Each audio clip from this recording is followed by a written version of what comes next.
हर हर महादेव। मित्रों, आज मैं आपको महादेव के एक ऐसे मंदिर के बारे में बताने जा रहा हूँ जहाँ ना तो कोई शिवलिंग है और ना ही कोई त्रिशूल, जहाँ ना तो नंदी हैं और ना ही महादेव के कोई गण, परंतु उस मंदिर का नाम भोलेनाथ शिव शंकर के नाम पर अवश्य है। और उस मंदिर का नाम है ओलक्कणेश्वर, जिसका तमिल भाषा में अर्थ होता है 3 जलती हुई आंखों वाला ईश्वर, अर्थात त्रिनेत्रधारी महादेव। परंतु रहस्य ये कि जब मंदिर के अंदर कोई मूर्ति नहीं, कोई शिवलिंग नहीं, तो आखिर ये महादेव का मंदिर हुआ कैसे, या फिर क्या वास्तव में ये मंदिर है भी या नहीं। महादेव मंदिर के इस रहस्य को जानने के लिए हमें चलना होगा तमिलनाडु स्थित महाबलीपुरम, जहां ये मंदिर समुद्र तट पर महिषासुरमर्दिनी मंदिर के ऊपर स्थित है।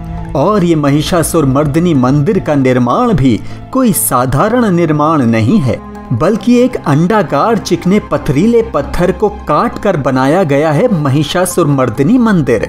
और इसी मंदिर के ऊपर स्थापित है ओलक्कणेश्वर मंदिर। अब प्रश्न ये उठता है कि आखिर महिषासुरमर्दिनी मंदिर के ऊपर ही इस मंदिर को निर्मित करने की क्या आवश्यकता पड़ी, जबकि अंडाकार पत्थर पर कोई भी निर्माण करना आसान नहीं होता। इस रहस्य को जानने से पहले हमें ये जानना होगा कि आखिर ओलक्कणेश्वर मंदिर का निर्माण कब और किसने किया। दरअसल विशेषज्ञों की माने तो मंदिर लगभग 1300 साल पुराना है, जिसका निर्माण पल्लव राजवंश के राजा राजसिम्हा ने करवाया था। और सबसे खास बात ये कि यह मंदिर अन्य हिंदू मंदिरों की भांति बिल्कुल भी नहीं है, क्योंकि हिंदू मंदिरों के शिखर तिकोने होते हैं, जिन्हें विमान कहा जाता है, जबकि इस मंदिर का शिखर चतुर्भुजाकार का है। चूंकि ये मंदिर महिषासुरमर्दिनी मंदिर के ऊपर स्थित था और अंदर कोई भी मूर्ति नहीं थी, इसलिए इसे कई वर्षों तक भूलवश महिषासुर मंदिर के नाम से ही पुकारा जाने लगा। इस मंदिर के अंदर भले ही महादेव की कोई मूर्ति ना हो, परंतु मंदिर की बाहरी दीवारों पर महादेव के चित्रों को उकेरा गया है, वो भी मात्र 2 दीवारों पर। एक दीवार पर महादेव का दक्षिणा मूर्ति चित्र स्थापित है, जबकि ठीक विपरीत दीवार पर शिव पार्वती नजर आते हैं, जो कैलाश पर्वत पर विराजमान है, जिसे रावण अपनी भुजाओं से उठाने का प्रयास कर रहा है। अब यहीं से होता है रहस्य का प्रारंभ। दरअसल अगर ध्यान दें तो ज्ञात होता है कि जिस दीवार पर महादेव का दक्षिणा मूर्ति चित्र उकेरा गया है, वो दिशा वास्तव में दक्षिण दिशा ही है, और जिस दिशा में कैलाश पर्वत को उकेरा गया है वो दिशा उत्तर है, क्योंकि कैलाश पर्वत भारत की उत्तर दिशा में स्थित है। अर्थात चित्रों के माध्यम से यहाँ पर दिशाओं को समझाने का प्रयास किया गया है। और जहाँ दिशाएं किसी रहस्य को इंगित कर रही हों, तो इतिहास को खंगालना आवश्यक हो जाता है। और इतिहास कहता है कि यह मंदिर कुछ और नहीं बल्कि एक लाइट हाउस हुआ करता था, जो समुद्र से गुजर रहे बड़े बड़े जहाजों को रास्ता दिखाने का काम किया करता था।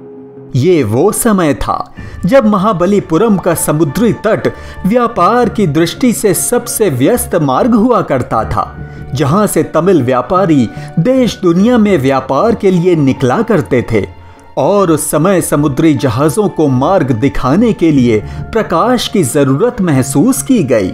तब जाकर ओलक्कणेश्वर का निर्माण किया गया, जिसमें आध्यात्मिकता और विज्ञान का समावेश था।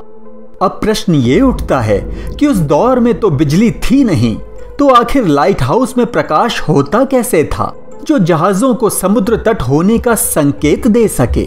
दरअसल विशेषज्ञों की माने तो इस मंदिर की चतुर्भुज आकार की छत के ऊपर बहुत सारी लकड़ियां जलाई जाती थीं, जिससे उत्पन्न प्रकाश नाविकों को तट के होने की जानकारी देता था।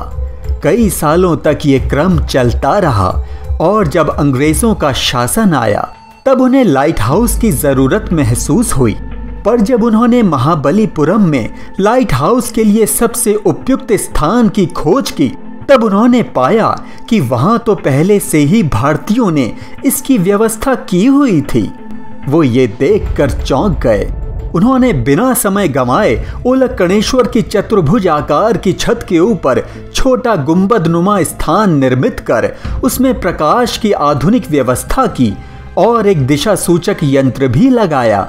हालांकि इस मंदिर के वर्तमान निर्माण में मात्र चतुर्भुज आकार की छत नजर आती है, परंतु प्रश्न अभी भी वही है कि आखिर इस स्थान को ओलक्कणेश्वर अर्थात 3 जलती आंखों वाला ईश्वर त्रिनेत्रधारी महादेव ही क्यों कहा गया।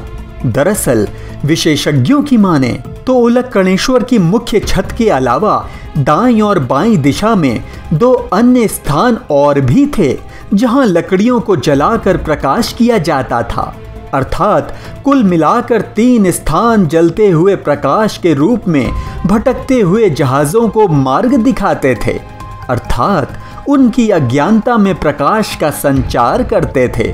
और यही कारण है कि इस स्थान को ओलक्कणेश्वर का नाम दिया गया।